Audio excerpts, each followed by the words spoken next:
આજે થઈ ગઈ દાદા જોડે માથાકૂટ, કહાની કઈ કેવી। મિની બ્લોગ નો 22મો દિવસ ને મિત્રો ગુડ મોર્નિંગ જવાનું છે। દાદાને મળવા તો નીકળી ગયા બસ સ્ટેન્ડ જવા માટે। રાખી દીધી ડેપોમાં ગાડીને આવી ગયા બસમાં। ભૂરિયો ભેગો થઈ ગયો સામખેરી સુધી, ભૂરિયો ભેગો હાલે નાગપુર નો ફેમસ માણા, ભૂરિયો સ્ટેશન આવી ગયું, ભૂરિયો નીકળી ગયા આગળ ને ભૂરો તેડવા આવ્યો, નીકળી ગયા દાદાને ઘરે જવા માટે। લાલાને ઘરે ઠપકારી સ્પ્રાઇટ ને દાદાને ઘરે આવી ગયા।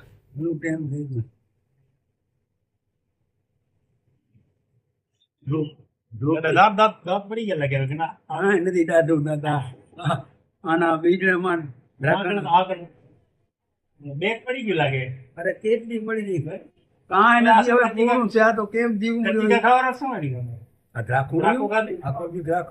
એમ।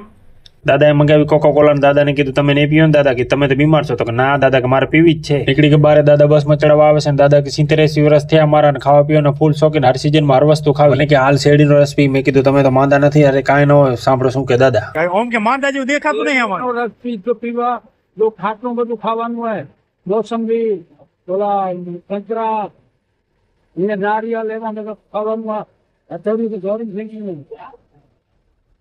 ને બસ આવી ગઈ ને નીકળી ગયા ઘરે જવા માટે। આ ટ્રેન 8 કલાક પછી આવી, પહોંચી ગયા, બાઇક લેવાને લઈ લીધું બાઇક ને નીકળી ગયા ઘરે જવા માટે, પહોંચી ગયા ઘરે। ને વિડીયો ગમે લાઈક કરો, શેર કરો, કમેન્ટ કરો।